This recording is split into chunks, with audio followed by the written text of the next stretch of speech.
On the previous page, I briefly mentioned that it's very possible to get an infinite amount of solutions to a differential equation.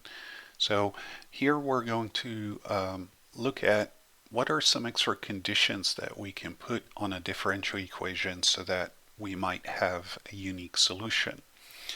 So in section 1.1, we looked at a differential equation that describes the free fall of a body.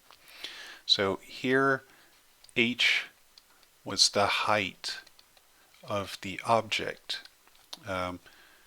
H of t is the height of the object at time t, and it was equal to negative g. Now, we found that the general solution was negative 1/2 g times t squared plus c1t plus c2. And here c1 represents the initial velocity of the object, so the velocity at time t is 0. Now the velocity is h prime, so we can think of that as h prime at 0, and c2 represents the initial height, so the height at time 0. So we can think of h0.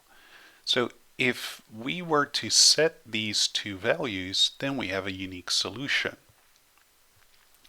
So this is what is called an initial value problem in differential equations. So if you have a differential equation of nth order,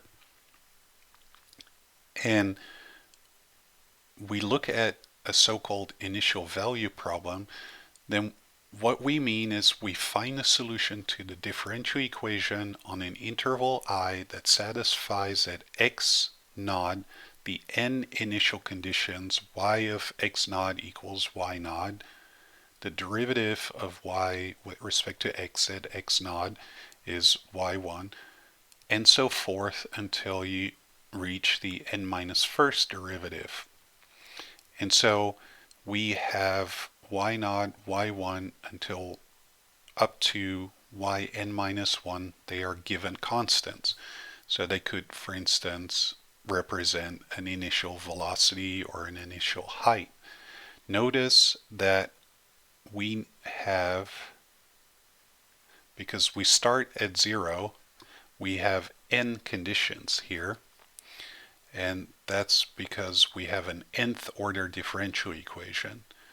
So if we have a first order differential equation, we need one condition, an initial condition, and if we have a second order, we need two initial conditions. So these are called the initial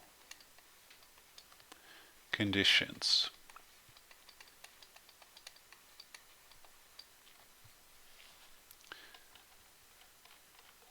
So let's take a look at another example. In example 2, we showed that the function phi of x equals c1 e to the power negative x plus c2 e to the power 2x is an explicit solution to the linear equation y double prime minus y prime minus 2y equals 0 for any choice of c1 and c2.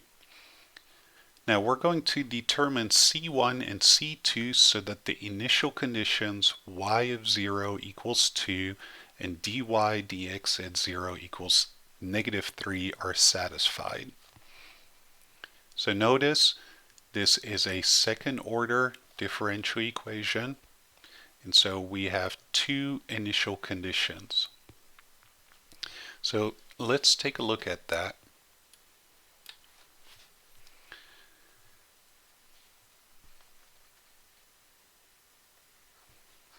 So if we have y of 0 equals 2, what does that mean? Well, it means that our solution phi at 0 has to equal 2. And that means that c1 e to the power negative 0 plus c2 e to the power 2 times 0, that has to equal 2. So let me plug in that 0 here. So we have phi of 0 equals 2, and then we have to plug that into our function phi. Now e to the power 0 is going to be 1, so this simplifies to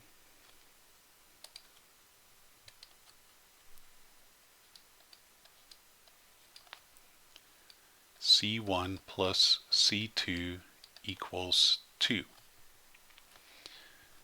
The next initial condition, right, is that dy dx at 0 equals negative 3. Now remember what the derivative was. So phi prime of x is negative c1 e to the power negative x plus 2c2 e to the power 2x. And so now if you combine those two things, then we see that phi prime of 0 equals negative 3 implies that negative c1 e to the power negative 0 plus 2 times c2 e to the power 2 times 0 equals negative 3. Let's put in our 0. So phi prime of 0 is this. And then again, because e to the power 0 simplifies to 1, we now have negative c1 plus 2c2 equals negative 3. So we have two equations in two unknowns. That gives us a system of equations. c1 plus c2 equals 2, and then we have negative c1 plus 2c2 equals negative 3. The way we can solve that is by adding those two equations.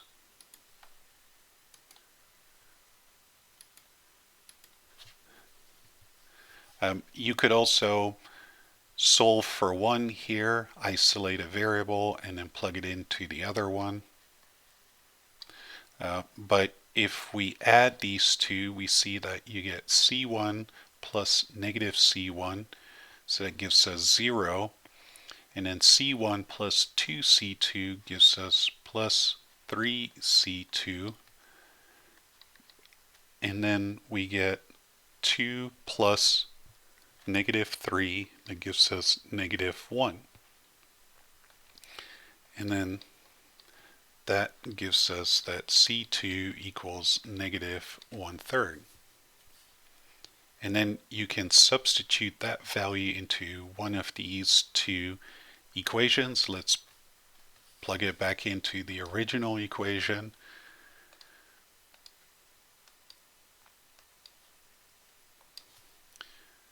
So we then get c1 plus c2 equals 2. Oops.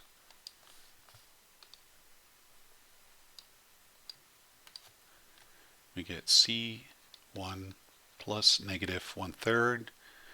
So we're adding 1/3. This is 6/3. So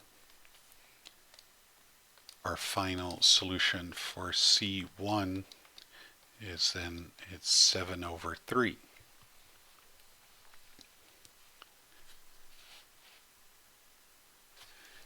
And our unique solution to this initial value problem then becomes phi of x equals c1 was 7/3 e to the power negative x, and then plus c2, well, that's a minus, so 2.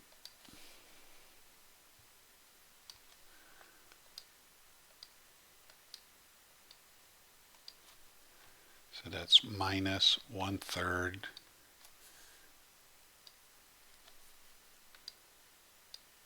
and then e to the power 2x.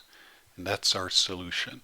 Now, notice I called this a unique solution. I haven't shown that yet, and we'll talk about that in the next page. Under certain